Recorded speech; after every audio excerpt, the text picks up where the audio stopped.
शङ्कराचार्यमथश्च पद्मपादं च हस्तामलकं च शिष्यम्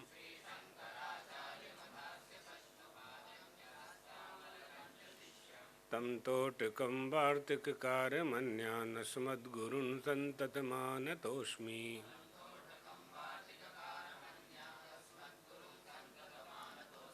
श्रुतिस्मृतिपुराणानाम् आलयं करुणालयम् नमामि भगवत्पादं शङ्करं लोकशङ्करम्।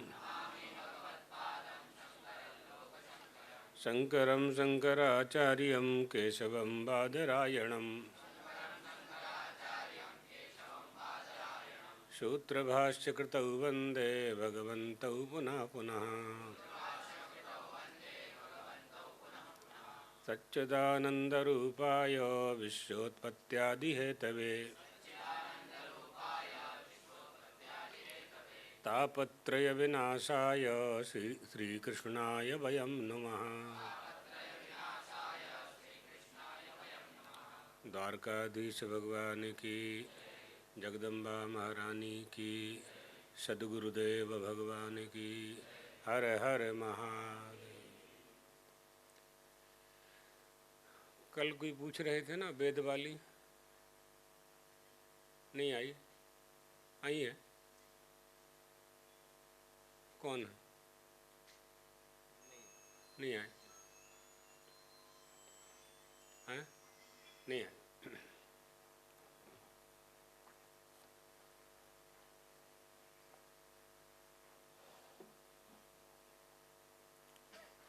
पाठ हो गया।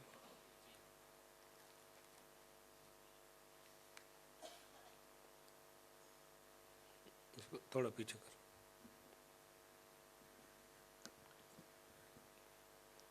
कौन सा मंत्र है? 37 ना? हैं? 37।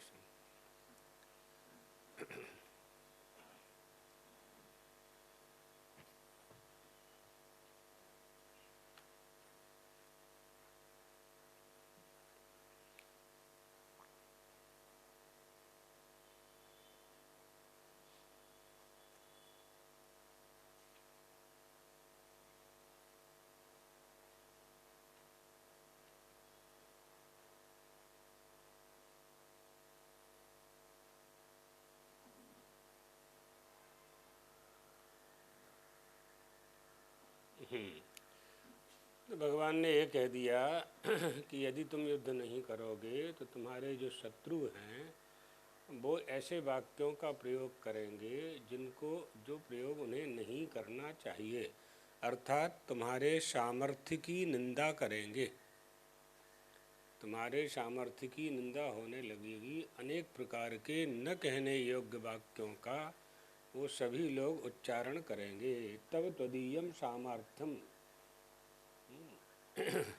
इसलिए ततः तस्मात् निंदा प्राप्ते है दुःखात् दुःखतरम नुकम। कोई किसी की निंदा करे, इससे बड़ा दुख क्या हो सकता है? सबसे बड़ा दुख मनुष्य के लिए यह भी है। कई तरह के दुख हैं, दुखों के प्रकार अलग अलग हैं, लेकिन कोई हमारी निंदा करता है तो ये भी एक दुख है। दुख का कारण है कि उसने हमको ऐसा कह दिया। अब जो विद्वान पुरुष होते हैं, जो महापुरुष होते हैं, वो निंदा को सहन कर लेते हैं। वो सहन कैसे कर लेते हैं? वो कहते हैं कि शरीरम यदि निंदन्ति सहायास्ते जनाः मम। यदि कोई मेरे शरीर की निंदा करता है तो मेरी सहायता करता है, क्योंकि यह शरीर तो निंदनीय है ही, इसकी तो निंदा होनी ही चाहिए। शरीर में तो ऐसे विकार हैं और ऐसा इसका स्वभाव है, ऐसा इसका चरित्र है कि ये तो निंदा के ही योग्य है, इसकी निंदा तो होनी ही चाहिए।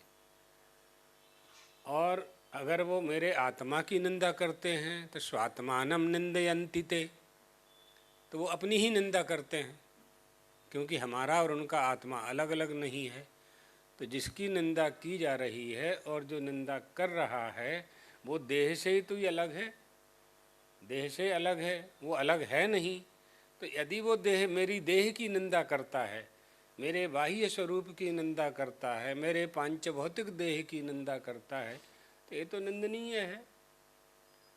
मेरी निंदा से मुझे कोई दुख नहीं होता है। लेकिन कोई आत्मा का निंदा करता है यदि, तो उसका आत्मा और मेरा आत्मा तो एक है, तो स्वयं की निंदा कर रहा है, मैं क्या कर सकता हूँ उसमें। तो महात्मा लोग ऐसा विचार करके उसे सहन कर लेते हैं, निंदा को, है ना। किसी कवि ने भी कहा है, निंदक नीरे राखिए आंगन कुटी छवाए। जब हमारे सामने, हमारे पड़ोस में हमारी निंदा करने वाला होता है तो हमसे अपराध नहीं होता। एक बाह्य उपाय है, बाहरी उपाय है ये। तो एक तो अंतर्मन से उपाय होता है, एक बाहरी उपाय होते हैं। तो बाहरी उपाय है कि हमें डर लगे, भय लगे, अरे वो देख लेगा तो फिर हमारी निंदा करेगा, तो फिर गलती नहीं करता है, अपराध नहीं करता है। जैसे कोई महात्मा चले जा रहे हैं और महात्माओं को होटल में नहीं खाना चाहिए। अब भूख बहुत लगी, अब खाने की इच्छा हो गई तो गाड़ी से उतर गए, होटल की तरफ जाने लगे। फिर उनको ध्यान आया, अरे अरे हम तो लाल कपड़े पहने हैं, होटल वाला क्या सोचेगा, हमारा ड्राइवर क्या सोचेगा, देखने वाले क्या सोचेंगे, ये महात्मा होकर के होटल में खाते हैं, कोई आचार विचार नहीं है इनमें। इससे भी रक्षा हो जाती है। ये सब बाह्य साधन है। वैराग्य अंदर से ही होना चाहिए, बाह्य साधन है, लेकिन इनसे भी रक्षा हो जाती है। ब्राह्मणों की, पंडितों की काफ़ी रक्षा हो जाती है। ये सब उपाय बताए गए हैं। तो अनेक प्रकार के न कहने योग उलाहना लोग देंगे। अर्जुन से कह रहे हैं भगवान, उलाहना देंगे। ततः तस्माद निंदा प्राप्ते है दुखा दुखतरम नु कुम किम। ऐसी निंदा सुनने से तो अच्छा है कि हम अपने कर्तव्य का पालन करें, युद्ध करें। युद्ध करें, युद्ध नहीं करेंगे तो लोग निंदा करेंगे। क्षत्रिय होकर के भयभीत हो गया, डरपोक है, अपने धर्म का त्याग कर दिया। मनुष्य को द्वेष कहाँ होता है? मनुष्य को द्वेष डरावनी वस्तु से होता है। आसक्ति कहाँ होती है? लुभावनी वस्तु में आसक्ति होती है उसको। तो इसलिए अपने आप अपने को दुख का आयोजन नहीं करना चाहिए।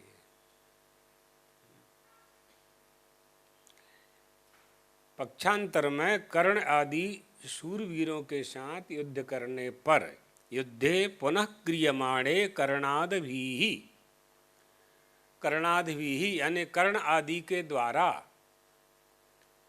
युद्ध में यदि तुम मारे भी गए, कर्ण आदि ने और दुर्योधन के पक्ष वाले राजाओं ने तुमको मार भी दिया, तो क्या होगा? अर्जुन कहते हैं कि क्या होगा? तो भगवान कहते हैं, हतो वा प्राप्स्यसि स्वर्गम जित्वा वा भोक्ष्यसे महीम तस्मादुत्तिष्ठ कौन्तेय युद्धाय कृतनिश्चयः। अगर तुम मारे गए तो स्वर्ग का द्वार खुला है तुम्हारे लिए, स्वर्ग द्वारमपि ईश्वरम्। कुछ करना नहीं पड़ेगा, सीधे स्वर्ग पहुंचोगे आप। जीत गए तो पूरी धरती के राजा बन जाओगे। चक्रवर्ती युधिष्ठिर महाराज का तो नाम ही है, पांचों पांडव ही राजा हो जाएंगे। महाराज युधिष्ठिर चक्रवर्ती राजा हो जाएंगे। भगवान कह रहे हैं तुम्हारी हानि क्या है, तुम्हारा नुकसान कौन सा होने वाला है? जीत गए तो भोक्ष से महीम, धरती के पृथ्वीपति बन जाओगे। हार गए तो स्वर्ग मिलेगा। क्योंकि क्षत्रिय अगर युद्ध करते करते मृत्यु को प्राप्त होता है, यहाँ जाओ, इधर इधर क्षत्रिय अगर युद्ध करते करते मृत्यु को प्राप्त होता है तो स्वर्ग द्वार मपावृतम, उसके लिए स्वर्ग के दरवाजे खुले रहते हैं। आइए, स्वागत करते हैं देवता। देश की रक्षा करते हुए, धर्म की रक्षा करते हुए, राष्ट्र की रक्षा करते हुए आपने प्राणों की आहुति दी है, स्वर्ग में आपका स्वागत है। उत्सव मनाते हैं, उत्सव होता है। हतावा प्राप्स्यसि सन स्वर्गम प्राप्स्यसि जित्वा वा कर्तादीनि शूरान् भोक्ष्यसे महीम उभयथा अपि तब लाभः एव इति अभिप्रायाः। दोनों ही पक्ष में तुम्हारा लाभ ही होने वाला है। जीत जाओगे धरतीपति, पृथ्वी के राजा बन जाओगे, हार जाओगे स्वर्ग की प्राप्ति होगी। स्वर्ग प्राप्ति के लिए लोग कितना प्रयास करते हैं, बड़े बड़े यज्ञ करते हैं, जब तक करते हैं, 100 अश्वमेध यज्ञ करते हैं, तब स्वर्ग का राजा होता है। तमाम उपक्रम करते हैं, तब कहीं स्वर्ग की प्राप्ति होती है। यहाँ तो कर्तव्य का पालन करते हुए देश के धर्म की रक्षा करने मात्र से स्वर्ग की प्राप्ति हो रही है। यतः एवं तस्माद् उत्तिष्ठ कौन्तेय युद्धाय कृत निश्चयः। दो लोगों को द्वाविमौ पुरुषो लोके, दो लोगों को स्वर्ग की प्राप्ति हो जाती है, मोक्ष की प्राप्ति हो जाती है, मोक्ष मिल जाता है। एक शूरवीर और एक परिव्राड सन्यासी, दोनों का मोक्ष होता है। निश्चयं कृत्वा जेष्यामि शत्रून्, बिल्कुल निश्चय कर लो अर्जुन कि शत्रुओं पर विजय प्राप्त करूंगा। बा मरिष्यामि, या मरूंगा। दो युद्ध होगा तो दो ही काम होंगे ना, या तो विजय प्राप्त करेंगे या पराजित होंगे, या मारेंगे या मरेंगे। तीसरा काम ही नहीं होना युद्ध में। आपको कोई भंडारा थोड़ी खोलना है रण कुरुक्षेत्र में जलेबी खाने के लिए। वहाँ तो दो ही काम होंगे, या तो विजय होगी या पराजय होगी,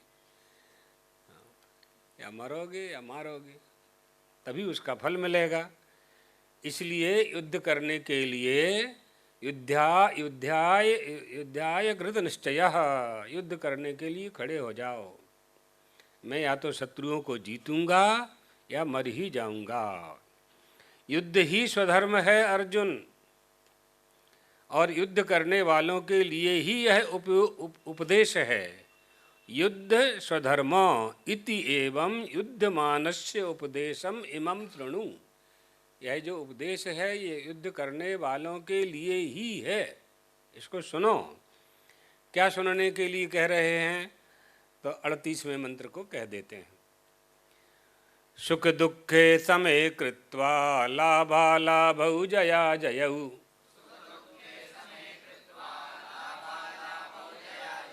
ततो युद्धाय युज्यश्च नैवं पापमवाप्स्यसि।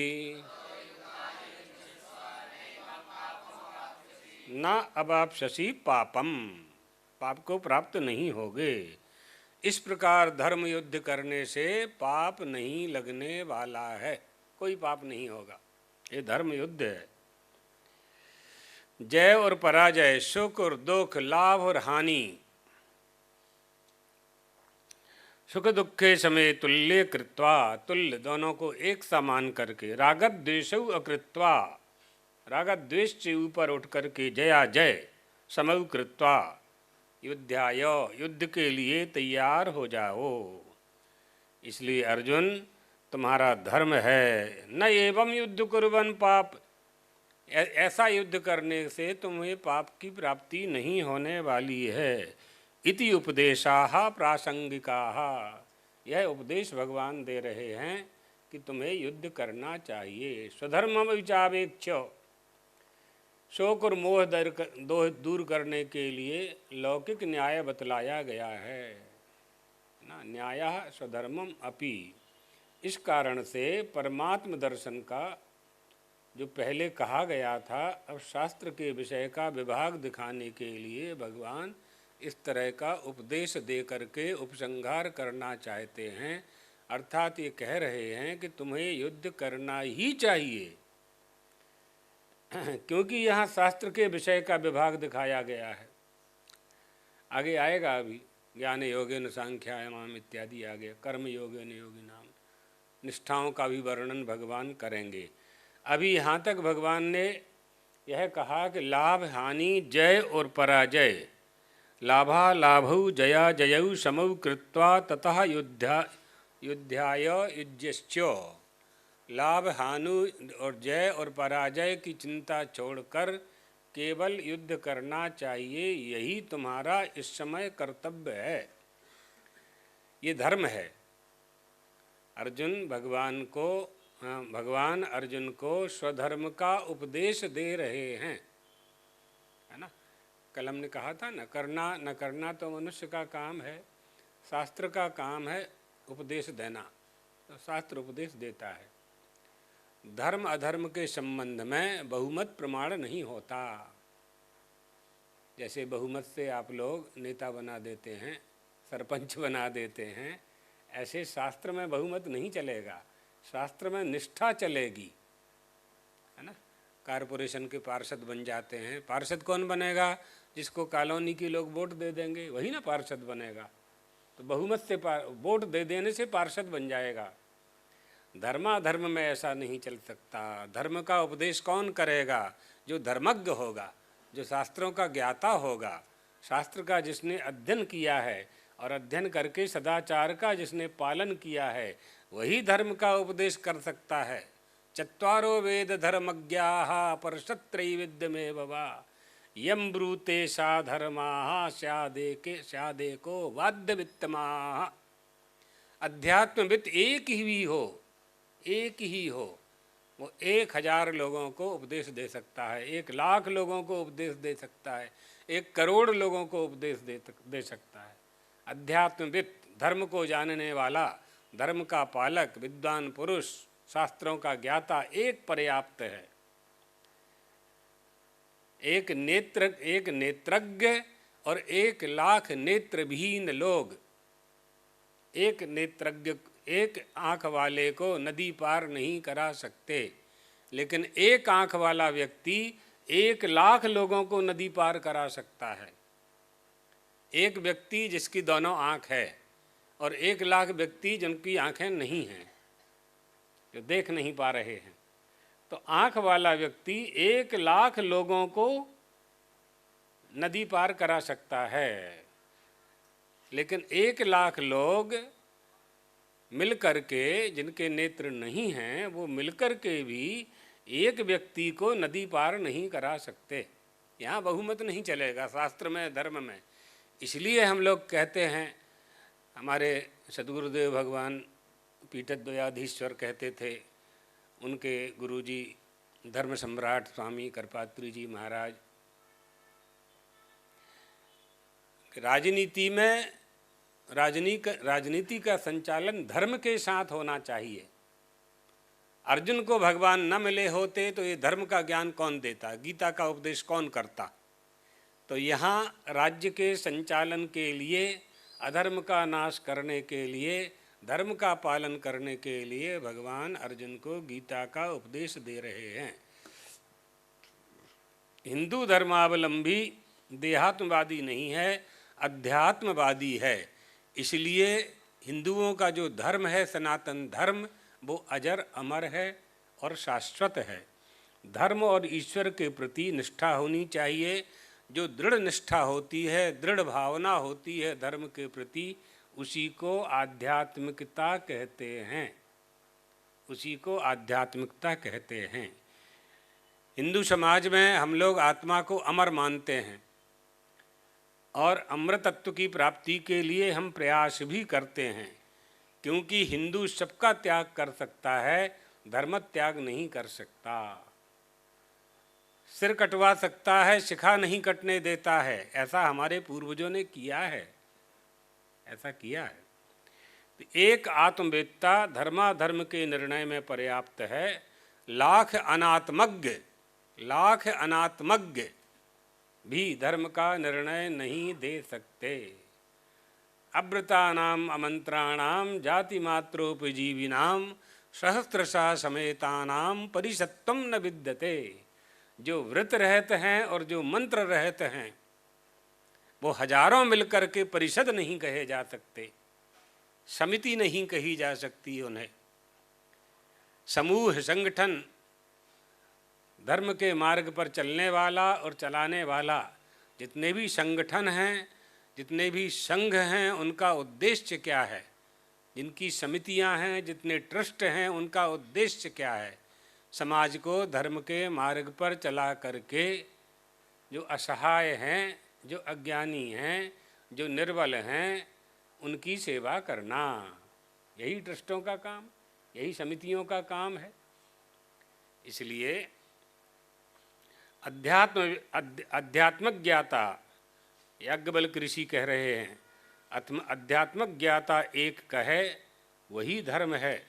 व्रत और मंत्र से रहित हजारों ब्राह्मणों का धर्म निर्णय स्वीकार नहीं किया जा सकता।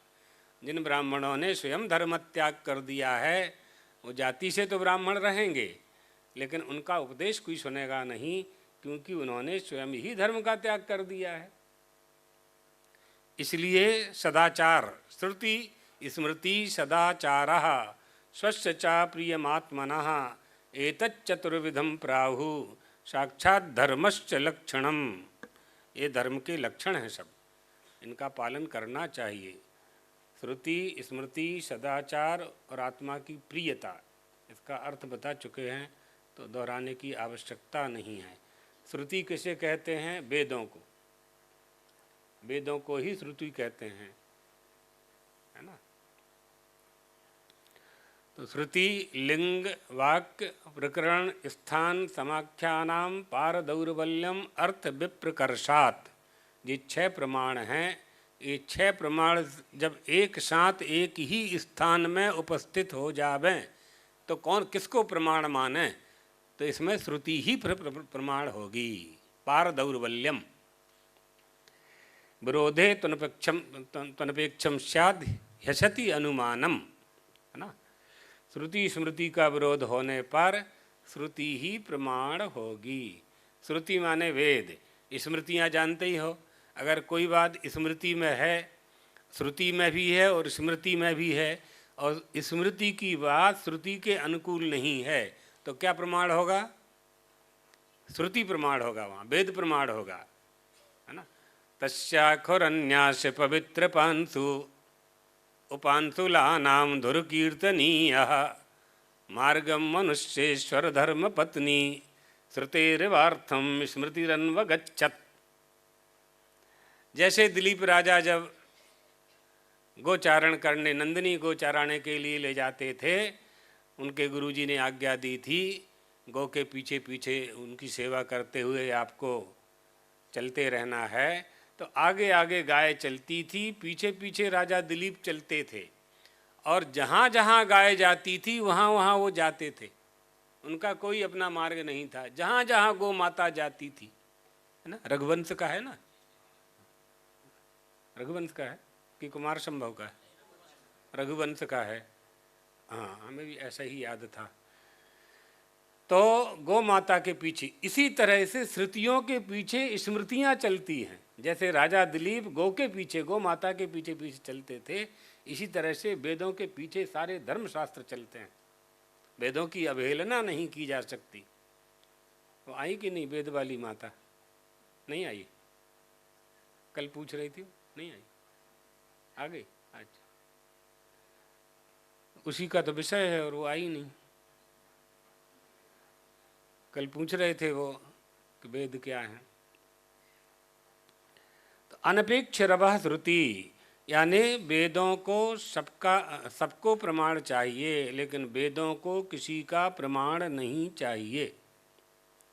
इसलिए प्रमाणों का आश्रय यानी उपक्रम, उपसंहार, अपूर्वता, अभ्यास, उपक्रमोपसंहारो, अभ्यासो, पूर्वता, फलम, अर्थवादोपत्तिंच, लिंगम तात्पर्य निर्णये, तात्पर्य के निर्धारण में षड्लिंगों का आश्रय लिया जाता है।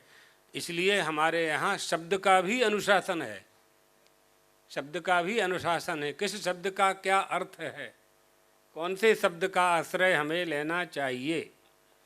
शब्दानुशासनम नाम शास्त्रम अधिकृतम वेदितव्यम। अथेत्ययम शब्दोदिकारार्थाः प्रयोज्यते। केषां शब्दानां लौकिकानां वैदिकानां च। लौकिकास्तावत् गो अश्व हस्ती मृग शकुनी ब्राह्मण इति, ये लौकिक हैं, ये सब लौकिक हैं। वैदिकाः खल्वभि सन्नो देवीरभिष्टये इसे तुर्जेत्वा अग्निमीळे पुरोहितम अग्नि आया ही वीतये। चारों वेदों के प्रथम मंत्र, चारों वेदों का ये प्रथम मंत्र हैं। तो ये वैदिक शब्द हैं। और लौकिक शब्द क्या है? ये गाय है, ये हाथी है, ये मकान है, ये दुकान है, ये सर्प है।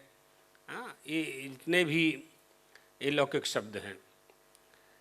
ये मृग है, ये ब्राह्मण है, ये क्षत्रिय है, ये सब लौकिक शब्द हैं।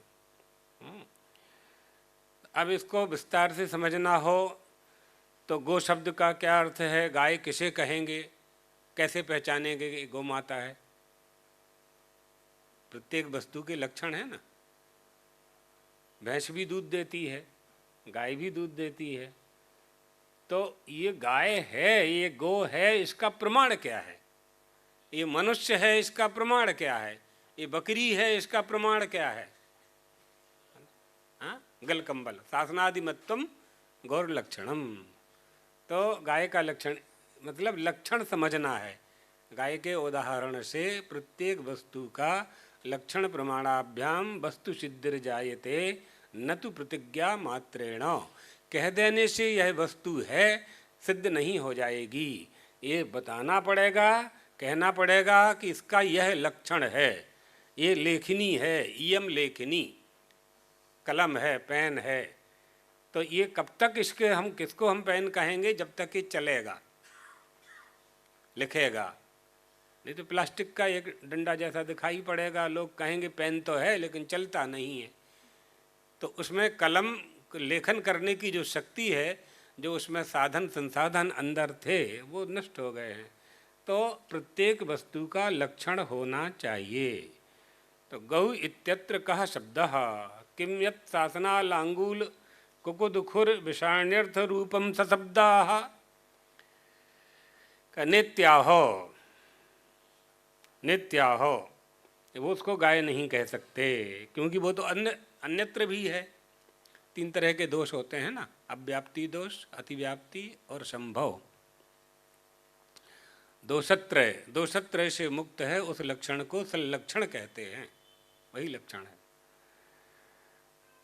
तो कह नित्याह द्रव्यम नाम तत् यत्तर्हि तदिंगितम चेष्टितम निमशितम सशब्दाः नित्याह क्रिया नाम सा यत्तर्हि तच्छुक्लो नील कपोल कपित शब्द इति सशब्दाः नित्याह गुणो नाम सा यत्तर्हि तद्भिन्नेषु भिन्नं छिन्नेषु छिन्नं सामान्यभूतं सशब्दाः नित्याह आकृतिर्नाम स।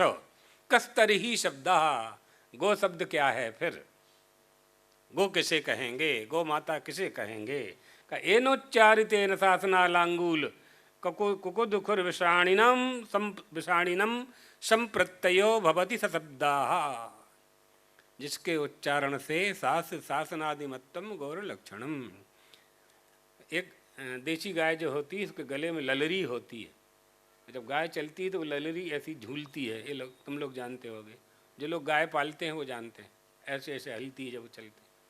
और जो जर्सी गाय होती है वो उसकी चिपकी रहती है, नहीं वो नहीं हिलती, ललरी नहीं होती, उसको शासना कहते हैं। तो एनोच्चारितेन शासना लांगूल, खोर यानी पैर, विषाण यानी सींग, इन सब का जो बोध होता है उसे गो कहते हैं। माने लक्ष्यो गौ, लक्ष्यता गवी, लक्ष्यता वच्छेदकम गोत्वम, गोर न महसी स्यात्।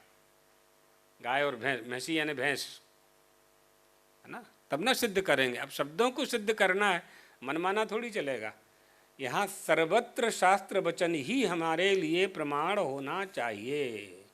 इसलिए अर्जुन के लिए भगवान के वचन ही प्रमाण हैं। गीता शास्त्र हमारे लिए प्रमाण है। क्यों? अर्जुन नर स्वरूप में हैं और भगवान नारायण के स्वरूप में हैं।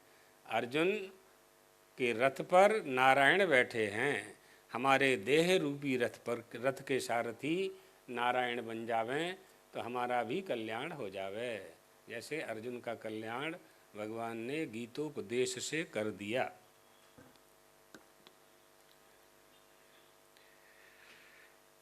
इसलिए भगवान कहते हैं विभाग पूर्वक अनायास से ग्रहण पर कर पाएंगे, इसलिए दो निष्ठाओं का वर्णन भगवान करते हैं। कर्म निष्ठा कर्म के प्रति और सांख्य के प्रति। ज्ञान योगेन सांख्यानाम कर्म योगेन योगिनाम, इसका आगे व्याख्यान करेंगे। ऐसा ते विहिता सांख्ये बुद्धिर्योगे तुमां शृणु बुद्ध्या युक्तो यया पार्थ कर्मबंधं प्रहास्यसि। ऐसा ते तुभ्यम अभिहिता उक्ता। अभिहिता यानी कहा गया, उक्ता कहा गया। क्या कहा गया? मैंने तुमसे सांख्य और परमार्थ वस्तु की पहचान के विषय में यह बुद्धि यानी ज्ञान का उपदेश तुम्हें दिया। यह ज्ञान संसार के हेतु शोक और मोह, हेतु माने कारण, संसार के जो हेतु हैं, संसार के जाल में जो फंसाने वाले हैं शोक और मोह, उनकी निवृत्ति के साक्षात कारण हैं। हमने जो तुम्हें ज्ञानोपदेश दिया, उस उपदेश से संसार का जो बीज है, जो संसार के प्रपंच में हमें अनुरक्त करता है, उससे मुक्त होने के लिए ही यह उपदेश है। इसकी प्राप्ति के उपाय रूप योग के विषय में आसक्ति रहित होकर के सुख दुख आदि द्वंद्वों को त्याग करके ईश्वर की आराधना के लिए किए गए कर्म, ईश्वर की आराधना के लिए किए गए कर्म, कर्म योग के विषय में, समाधि योग के विषय में, यह जो तुम्हारी बुद्धि है जिसे हम आगे कहने जा रहे हैं, तुम्हारी बुद्धि में अर्थात तुम्हारी रुचि बढ़ाने के लिए तांच बुद्धिम स्तौति प्ररोचनार्थम, रुचि बढ़ाने के लिए उस बुद्धि की प्रशंसा की जा रही है और तुम्हें समझाने का प्रयास किया जा रहा है कि शोक और मोह जो संसार में फंसाते हैं, इनसे मुक्त हुए बिना कल्याण जीव का नहीं हो सकता। हे पार्थ, कर्म बंधम, कर्म एव धर्माख्य, धर्म और अधर्म इसका पालन करना और फल की प्राप्ति कैसे होगी, तो इसके पीछे कर्म होगा ना। और आपका कर्म दो ही तो काम कराएगा, एक धर्म का काम कराएगा, एक अधर्म का कराएगा। आपका कर्म एक राग कराएगा, एक द्वेष कराएगा, एक पाप कराएगा, एक पुण्य कराएगा। तो इसलिए जिस योग विषयक बुद्धि से युक्त हुआ तुम, धर्माधर्म रूपी कर्म रूप बंधन को ईश्वर कृपा से होने वाली ज्ञान प्राप्ति द्वारा नाश कर डालेगा, यही हमारे उपदेश का अभिप्राय है। भगवान अर्जुन से कह रहे हैं, जिस कारण से, जिस हेतु से यह जीव बंधन में पड़ता है, जिस कारण से तुम्हारे मन में शोक और मोह उत्पन्न हो रहा है, वह कारण कैसे दूर होगा, यही उपाय हम तुम्हें बता रहे हैं। इसके सिवा और भी सुनो। नेहाभिक्रमनाशः, क्या? नेहाभिक्रमनाशोस्ति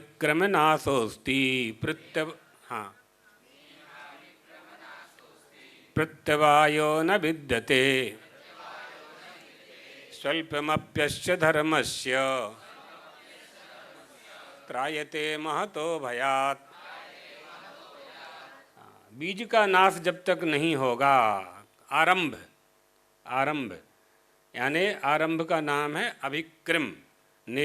नेहाभिक्रम, नेह अभिक्रम, अभिक्रम का अर्थ हो जाएगा आरंभ।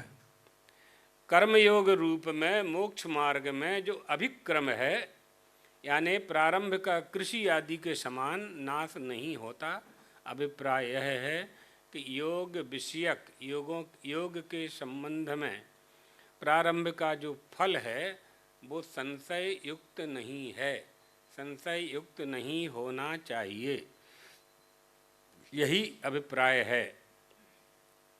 क्योंकि आरंभ का नाम अभिक्रम है और इस कर्म योग रूप मोक्ष मार्ग में, कर्म योग के द्वारा मोक्ष मार्ग में जाया नहीं जा सकता है, क्योंकि कर्म का और ज्ञान का समुच्चय हो नहीं सकता और मोक्ष बिना ज्ञान के हो नहीं सकता। तो कर्मात्म ज्ञानयोर विरोधा, कर्म का और ज्ञान का विरोध है। इसलिए चिकित्सा आदि की तरह प्रत्यवाय, प्रत्यवाय यानी विपरीत फल भी नहीं होता इसका। तो किम तु भवति, तो क्या होता है, किम तु भवति माने क्या होता है, अपि अस्य योग धर्मस्य अनुष्ठितम त्रायते, इस कर्म योग रूप धर्म का थोड़ा सा भी अनुष्ठान जन्म मरण रूपी महान संसार से हमारी रक्षा करता है। स्वल्पमप्यश्च, थोड़ा सा भी कर्मयोग का आश्रय लेकर के यदि हम कुछ करते हैं तो वो हमारे लिए कल्याण का कारण बन जाता है। यानी थोड़ा सा भी धर्म का पालन हमें संसार से पार करने के लिए पर्याप्त होता है।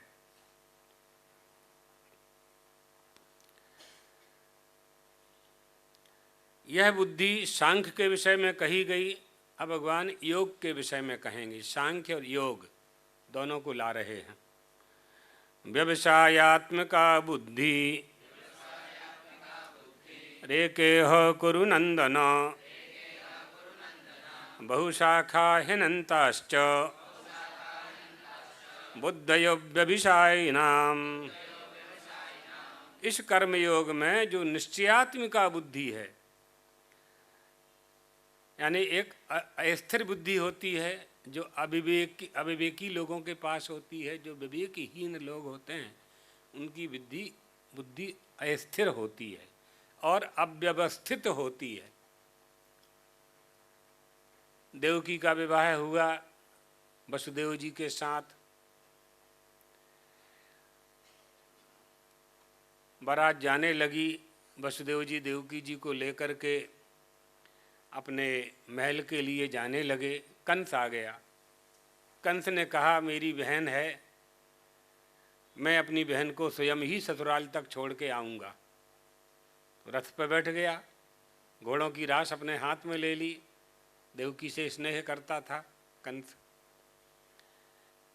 तो बहन का हित करने के लिए और रथ पर बैठ गया। रथ आगे चलने लगा। इसी बीच में आकाशवाणी हुई, जिसे तुम ले जा रहे हो बेटा, इसका 8वां बेटा अष्टमो गर्भो, हाँ, तुम्हारी मृत्यु का कारण बनेगा। वहीं रास छोड़ दी, वहीं ढीला कर दी। नहीं नहीं नहीं नहीं, तलवार निकाल ली, खत्म करो। देवकी नहीं रहेगी तो बेटा कहाँ से होंगे। वसुदेव जी आए बीच में, हाथ जोड़ के कहा अरे तुम्हारी बहन है, सौभाग्यवती हो गई है।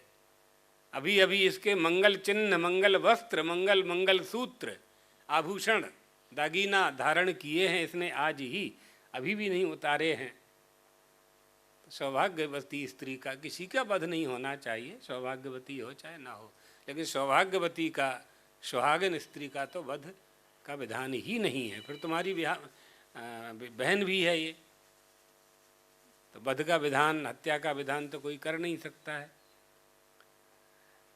तुम्हें इसके 8वें गर्भ से मृत्यु का भय है तो वो हम तुमको दे देंगे। कंस को ये विश्वास था कि वसुदेव जी कभी झूठ नहीं बोलते, ये भरोसा था, तो मान गया। मतलब क्या है यहाँ बताने का, अव्यवस्थित चित्तानां प्रसादोपि भयंकरः। जो अव्यवस्थित लोग होते हैं वो जो कुछ कहते हैं, जो करते हैं, उसका फल भी भयंकर ही मिलता है। इसलिए हमारी चित्त में स्थिरता होनी चाहिए, हमारा चित्त स्थिर, निश्चयात्मिका बुद्धि होनी चाहिए, यानी व्यवसायात्मिका बुद्धि। व्यवसायात्मिका बुद्धि का अर्थ क्या कर रहे हैं भगवत पादाद्य शंकर, निश्चय स्वभाव एका एव बुद्धि इतर विपरीत बुद्धि शाखा भेदस्य बाधिका। इससे विपरीत जो बुद्धि है वो बाधक है। सम्यक प्रमाण जनितत्वात् कल्याण मार्ग में व्यवसायात्मिका निश्चय स्वभाव वाली बुद्धि एक ही है, यानी यथार्थ प्रमा जनित होने के कारण अन्य विपरीत बुद्धियों के शाखा भेदों से वह बाधक है। अनेक जो बुद्धियां हैं वो बाधा उत्पन्न करती हैं, एक ही बुद्धि को निश्चय कर लेना चाहिए। जो दूसरी बुद्धियां हैं यह पुनः इतरा विपरीत बुद्धया, जिनके शाखा भेद के विस्तार से संसार अनंत अपार और अनुपरत होता है, निरंतर अत्यंत विस्तृत होता है, ऐसी अनेक भेदों वाली बुद्धियों का प्रमाण जनित विवेक बुद्धि के बल से अंत हो जाने पर संसार का भी अंत हो जाता है। अनेकता यही है ना, भेद ही तो अनेकता है। तो बुद्धि में भेद आ गया तो अनेकता आ गई। अनेकता में स्थापित एकता कैसे स्थापित होगी? सभी के सभी तो एक हो नहीं सकते हैं। एक पिता के विपुल कुमारा, एक माता पिता के 4 बेटा बेटी एक नहीं होते हैं। दुनिया को एक करने के लिए चले हैं, है ना? कहाँ से एक होंगे? सबके चेहरे अलग हैं, सबका स्वभाव अलग है, सबकी रुचि अलग है, भोजन की रुचि अलग है, वस्त्र धारण करने की रुचि अलग है, चारों भाइयों का व्यवहार अलग अलग है, बुद्धि सोच अलग अलग है। कैसे सबको एक करोगे आप? कौन एक करेगा? तो आप 4 भाइयों, एक माता पिता से उत्पन्न 4 बहन भाइयों को एक नहीं कर पा रहे हैं, वो एक नहीं हो रहे हैं। माता पिता के सामने ही आपस में युद्ध करते हैं, झगड़ा करते हैं और कहते हैं कि जाति पाति मिटाओ, वर्ण व्यवस्था नष्ट करो, आश्रम व्यवस्था नष्ट करो। 4 को तो एक कर नहीं पा रहे हो, 140 करोड़ को कैसे एक करोगे? क्या उपाय है? वो उपाय हमारे पास है, हमारे धर्मशास्त्रों के पास है, सनातन धर्म के धर्म ग्रंथों में वो उपाय है। अस्यानर्थ, उस अनर्थ को नष्ट करने वाला एक ही ज्ञान है कि जो अनेकता में एक परमात्मा का दर्शन करता है। उस ज्ञान के माध्यम से, यानी आत्मा के माध्यम से, यही तो नचिकेता पूछ रहा था, यथात्म ज्ञान, तादात्म्य क्या है जीव का और आत्मा का, जीवात्मा क्या है। एयम प्रेते विचिकित्सा मनुष्य अस्तित्व के नायमस्तित चैके, वही उसी को जानना चाहता था। तो अनेकता में एकता चेतन के संबंध से, आत्मा के संबंध से ही स्थापित हो सकती है। मुंडक श्रुति में भी ऐसा ही उपदेश दिया गया है। शिष्य जब गुरु के पास जाता है और कहता है सर्वस्मात् संसारात्, मैंने सारे संसार को जान लिया, तो गुरु ने कहा तूने सारे संसार को कैसे जान लिया? कहा मैंने एक के दुख को जान लिया तो सारा संसार दुखी है, ये मैं मान गया। एक गाय को जान लिया, समस्त गोत्र जाति का ज्ञान मुझे हो गया। एक तत्वे श्रुतम सर्वम अश्रुतम चाश्रुतम भवेत, अमतम चामतम तद्वत् विज्ञातम तद्बुध्यते। जिस एक को जान लेने के बाद फिर किसी को जानने की आवश्यकता नहीं होती है, उसे आत्मा कहते हैं। वही ब्रह्म है, उसे जानना चाहिए। तो अभिक्रम माने आरंभ। ताहा बुद्धया बहुशाखाः, बंदर होते हैं ना शाखा चंद्रन न्याय भी है एक, बंदर भी होते हैं। वो बंदर का तो हम इसलिए बोल रहे हैं कि वो छलांग लगाते रहते हैं, इस डाली से उस डाली पे, इस पर्वत से, बिना मतलब के कूदते हैं। कहीं भोज खाने मिल जाए तो ठीक, खाने के लिए कूदे तो ठीक है, खाने के लिए तो मनुष्य भी कूदता है।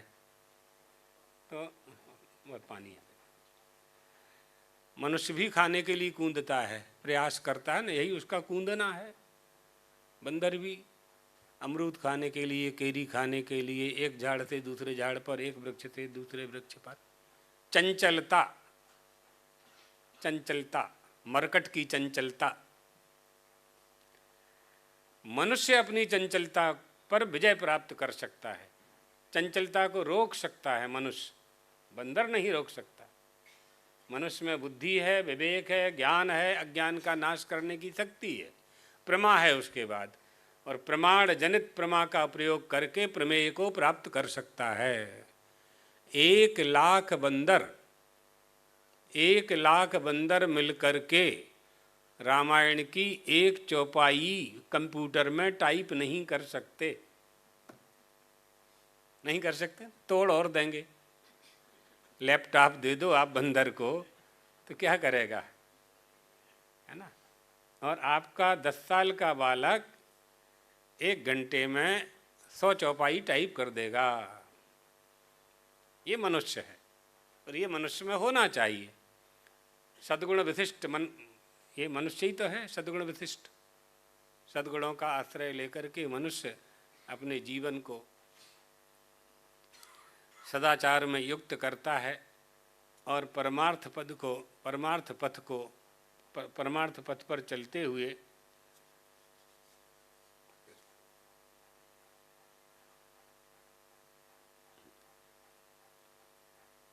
अच्छे अल्लाह बता भी सर। तो वो निश्चयात्मिका बुद्धि, याम इमाम, जिनमें निश्चयात्मिका बुद्धि नहीं है वो भोगों में तन्मय रहते हैं, भोगों को प्राप्त करते हैं, भोग करते रहते हैं। जिनकी बुद्धि निश्चयात्मिका नहीं है, कैसे? यामिमां पुष्पितां वाचम प्रवदन्त्यव्यपश्चितः, प्रवदन्त्यव्यपश्चितः वेदवादरतः पार्थ नान्यदस्तीति वादिनः। जो भोगों में लगे हुए हैं, जो कर्म फल के प्रशंसक हैं, जो वेद वाक्यों में प्रीति रखते हैं, जिनकी बुद्धि में स्वर्ग ही परम वस्तु है, यानी वेदों का आश्रय लेकर के जो मात्र स्वर्ग को प्राप्त करना चाहते हैं, इस अर्थ में जाना पड़ेगा।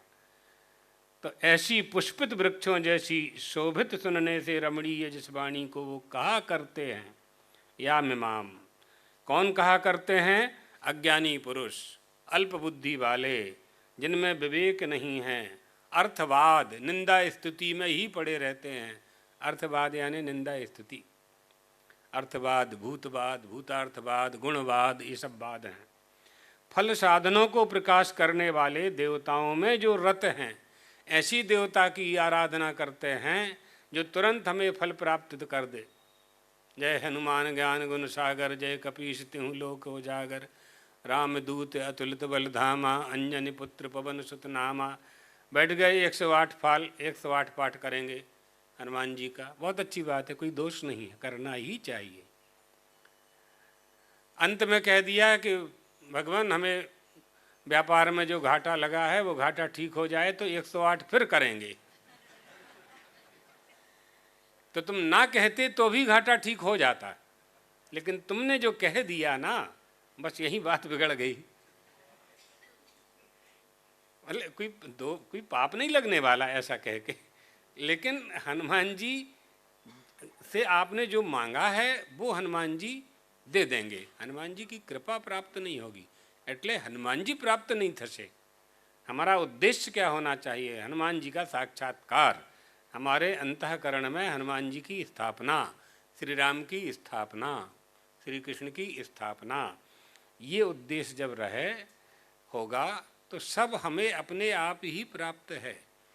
मनुष्य की देह से बड़ी संपत्ति हो नहीं सकती किसी की, और यदि मनुष्य का देह हमें प्राप्त हो गया है तो अब हमें कुछ मांगने की आवश्यकता नहीं है, क्योंकि जिसने देह दी है उसकी जिम्मेदारी है इसका जीवन निर्वाह करने की। जैसे 1 साल के बालक की जिम्मेदारी माता पिता की होती है। वो बालक कहाँ चिंता करता है कुछ भी? 1 साल का बालक कोई चिंता करता है? 2 साल का बालक कभी चिंता करता है कि कारखाना चले कि न चले, एक कारखाने के 2 हो जाएं या कारखाने में आग लग जाए, क्या इन्हें फेर पड़े? कोई फर्क उसको पड़ता नहीं है बालक को, 1 साल 2 साल का बालक। तो तुम 50 साल की उम्र में, 60 साल की उम्र में 2 साल के बालक के मन वाले बन जाओ, सब अपने आप वो करेगा। श्री राम निवेदितात्म निश्चिंता कार्य क्वापि कदापि न। वल्लभाचार्य जी महाराज कहते हैं अपने इष्ट देवता के चरणों में अपने आप को निवेदित कर दो। फिर कोई काम आपका रह नहीं जाता है। कहा हनुमंत विपत प्रभु सोई, जब तब सुमरन भजन न होई। संसार में ना कोई विपत्ति है ना कोई संपत्ति है। परमात्मा का स्मरण भूल जाना विपत्ति है और विस्मरण कर देना विपत्ति है। स्मरण करते रहना संपत्ति है। विपदो नैव विपदः संपदो नैव संपदः। विपद स्मरणम विष्णु संतत नारायण स्मृति, यही सबसे बड़ी संपत्ति है। कुंती माता भगवान से कहती है, प्रभो हम पर संकट आते रहें, संकट आते रहें। क्या मांग रही है आप देखिए। क्यों? ऐसा तो कोई नहीं मांगता। कहता ताकि हमारे संकट दूर करने के लिए आप आते रहें। आप आएंगे तो हम आपका दर्शन कर पाएंगे, हमारा जीवन धन्य हो जाएगा। ये भक्ति की पराकाष्ठा। ऐसे भक्ति, ऐसे भगवान के भक्त मोक्ष की भी कामना नहीं चाहते, कुछ नहीं चाहिए, मोक्ष भी नहीं चाहिए। हम जिंदगी भर आपकी ही भक्ति करते रहें, लेकिन उतनी निष्ठा बने, कहने से नहीं होगा। हम ब्रह्मज्ञानी हो गए ये कहने से बात नहीं बनेगी, ब्रह्मज्ञानी होना पड़ेगा, है ना। एक ब्राह्मणों का गांव था, तो पहले साधु सन्यासी लोग, दंडी सन्यासी जो होते थे, वो ब्राह्मणों के यहीं भिक्षा करते थे, अभी भी करते हैं। अब ब्राह्मणों के यहाँ लहसुन प्याज बनने लगा तो हम लोगों ने मधुकरी मांगना, सन्यासियों ने मधुकरी मांगना छोड़ दिया। देख के विचार करके भिक्षा करते हैं, कहाँ पवित्रता से भोजन का निर्माण होता होगा। तो निर्णय कर पाना कठिन है। पैदल ही चलना होता था पहले, एक गांव से दूसरे गांव सन्यासी लोग जाते थे। तो पूरा गांव ब्राह्मणों का था, तो सन्यासी लोग ज़्यादा आने लगे वहाँ, बार बार आने लगे। तो ब्राह्मण लोग परेशान हो गए, कब तो ये झुंड के झुंड आ जाते हैं। पहले महात्मा ज़्यादा होते थे, वैराग्य होता था। 10-10, 5-5 एक साथ आ जाते हैं। कितना बना बना करके इनको हम भोजन दें, इनको कोई काम तो है नहीं, खा खा करके पहलवान हो रहे। तो सारे गांव वालों ने मीटिंग करके कहा कि अपने लोग भोजन करना बंद कर, भोजन बंद, चूल्हा बंद, किचन बंद, रसोई घर बंद। क्यों? सब ब्रह्मज्ञानी हो गए। ब्रह्मज्ञानी को भूख लगती नहीं है, ब्रह्मज्ञानी को भोजन की आवश्यकता पड़ती नहीं है। जब ब्रह्म ही हो गए तब क्या भोजन करना। तो मीटिंग करके, सलाह करके ऐसा किया, और शाम को चबूतरा पर बैठ करके सत्संग करते थे, ब्रह्म ज्ञान की चर्चा किया करते थे। एक महात्मा जी पहुँचे वहाँ। महात्मा जी ने कहा भवति भिक्षाम देहि। तो एक माता जी निकल करके आई, महाराज जी सन्यासी हो? जी सन्यासी हैं। ब्रह्मज्ञानी हो? जी ब्रह्मज्ञानी है। ब्रह्मज्ञानी को तो भूख लगती नहीं है, आप भोजन मांग रहे हो।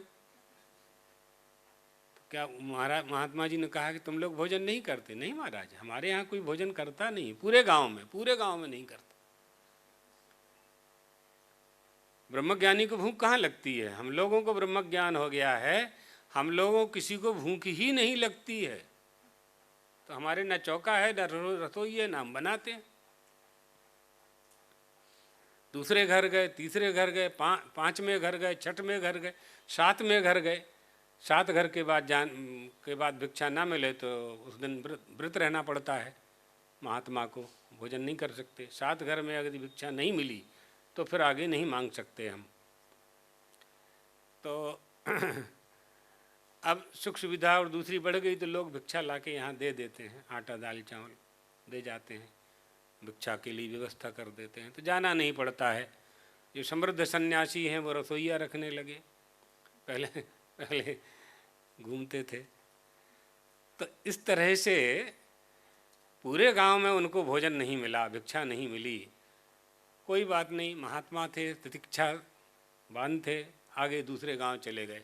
5 किलोमीटर बाद दूसरा गांव था, वहाँ उन्होंने कहा भवती भिक्षाम देही।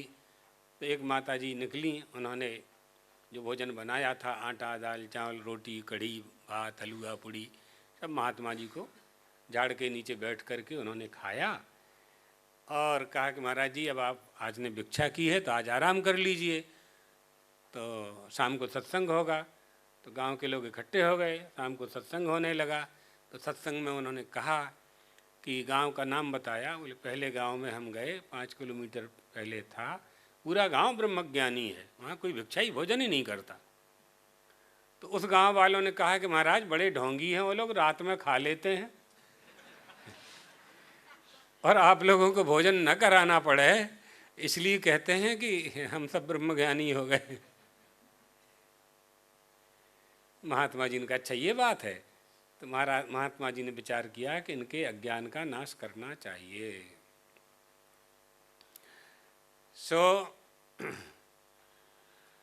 महात्मा जी आगे आगे चलते गए तो एक नगर पड़ा।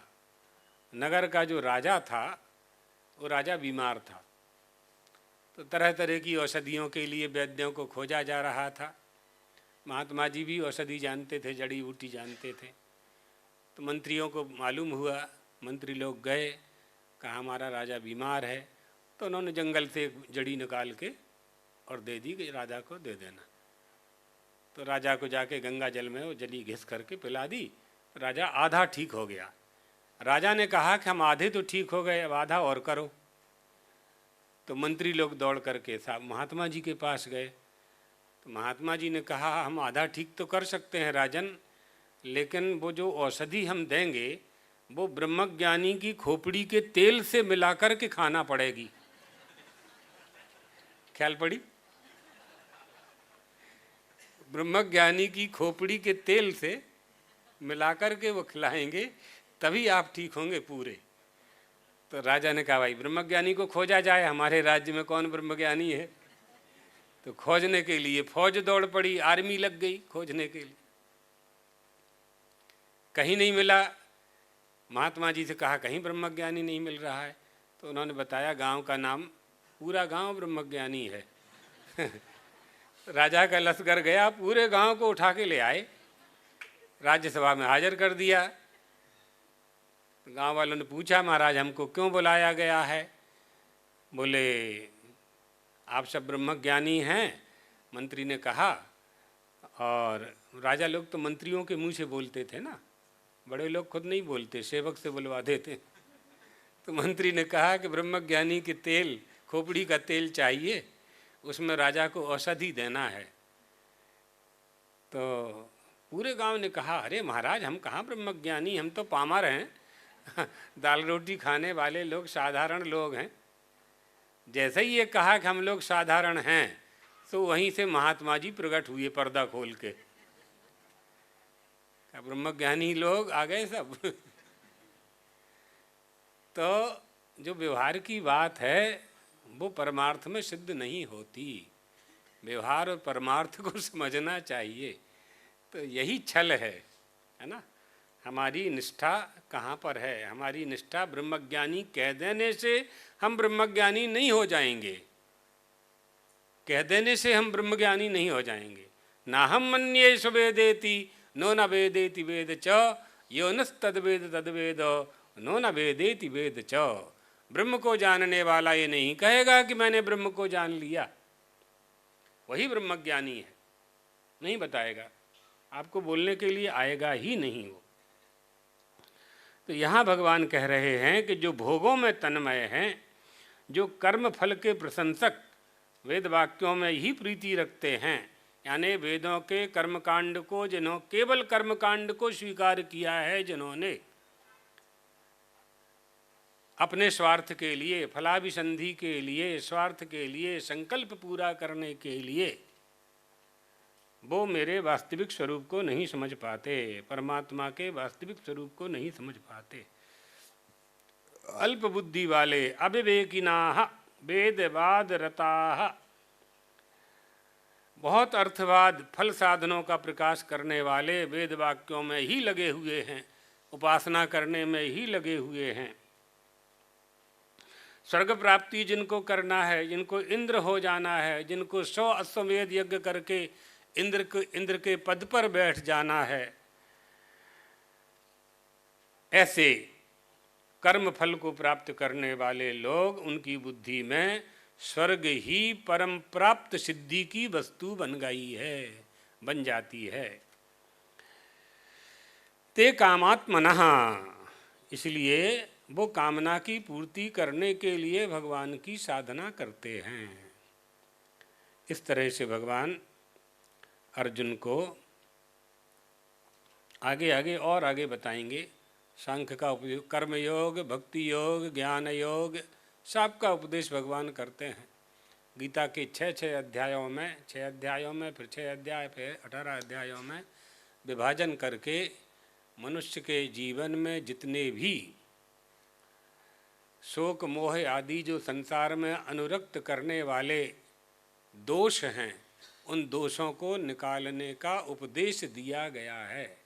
इसलिए गीता शास्त्र श्रेष्ठ है, ये बात है। अब इनका जो उत्तर प्रश्न है, 4 वेदों को विस्तार से समझाना है, समझाना नहीं है, विस्तार से समझाना है। तो वेदों का विस्तार तो बड़ा कठिन है, फिर भी जितना संभव होगा हम आपको बताते हैं समय के अनुसार वेदों का स्वरूप क्या है। तो ये समझ लेना चाहिए कि पहले एक ही वेद था, ऋग्वेद। ऋग्वेद के महद वेद राशिम दृष्ट्वा भगवता महर्षिणा वेदव्यासेन, ऋग्वेद की महान वेद राशि थी, उसको देख करके वेदव्यास जी ने एक वेद के 4 विभाग कर दिए। ऋग, यजु, साम और अथर्व, ये 4 विभाग कर दिए। एक ही वेद के 4 विभाग कर दिए गए। वेदों में कर्म कांड है, उपासना कांड है और ज्ञान कांड है। 3 कांड हैं, यानी 3 तरह का विभाजन है। कर्म कांड से यह सिद्ध होता है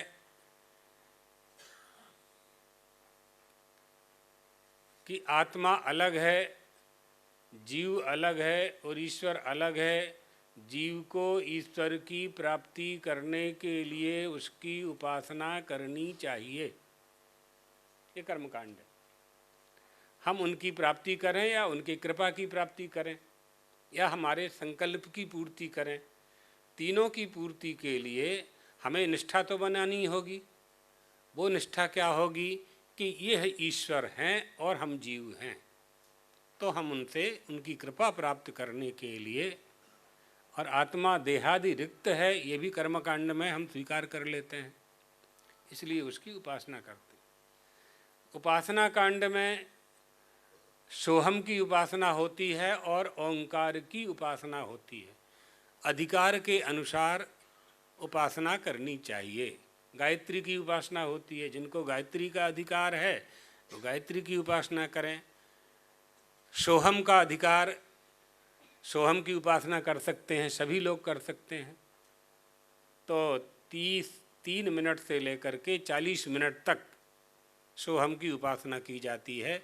30 सेकंड से शुरू करना है, आधे मिनट से सोहम को ऐसे गुरु से प्राणपाने और मध्य चिदात्मानम उपासमहे, गुरु से आदेश प्राप्त करके सोहम की उपासना करें। जो योगी लोग हैं वो ओंकार की उपासना करते हैं।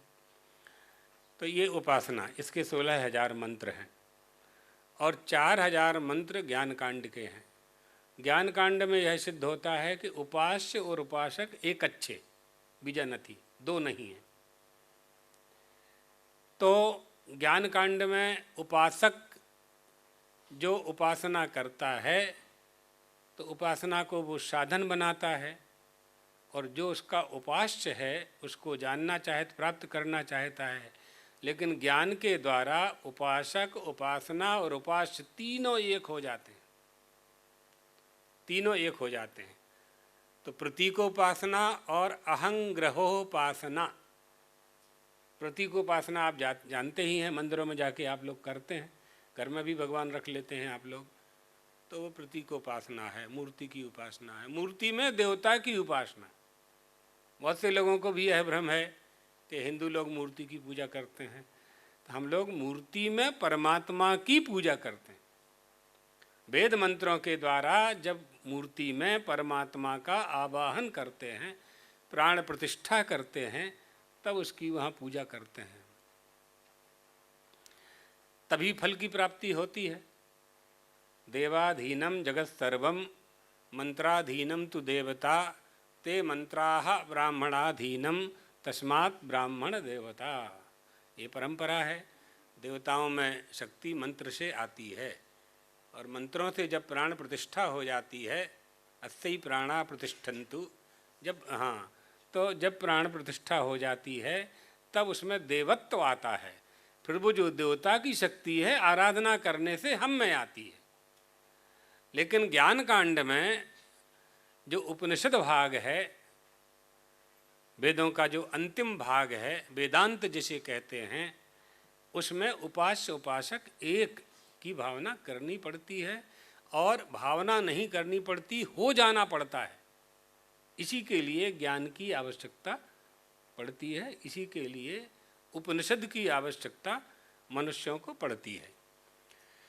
कर्मकांड का उद्धार मंडन मिश्र और कुमारिल भट्ट ने कर दिया था।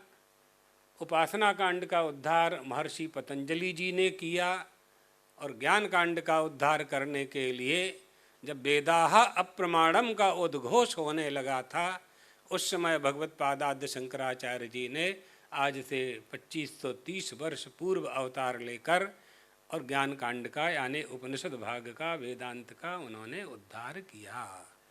ये वेदों के विभाजन की बात है। अब वेदों का विस्तार से आपको समझना है तो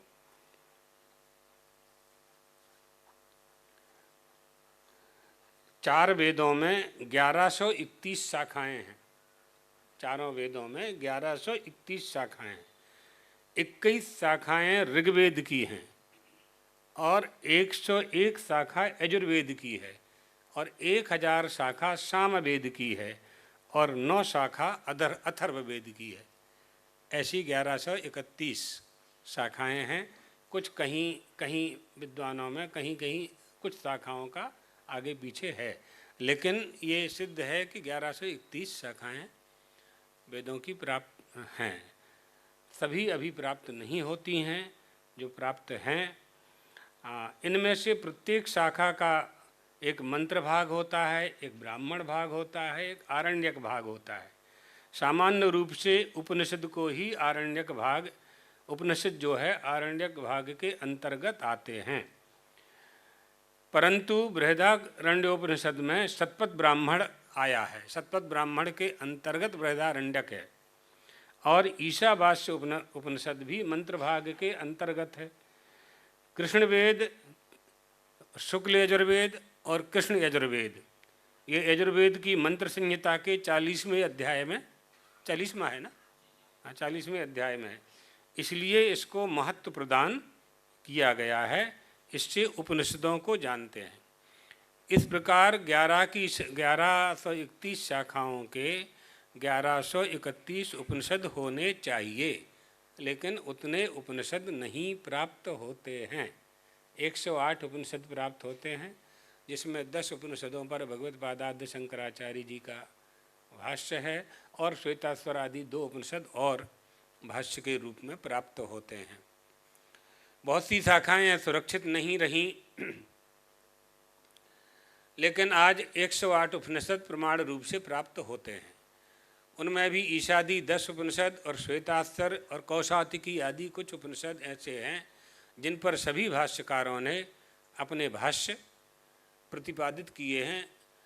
उपनिषदों को आधार बनाकर जिस दर्शन को हम सिद्ध करते हैं उस दर्शन को अद्वैत वेदांत दर्शन कहते हैं।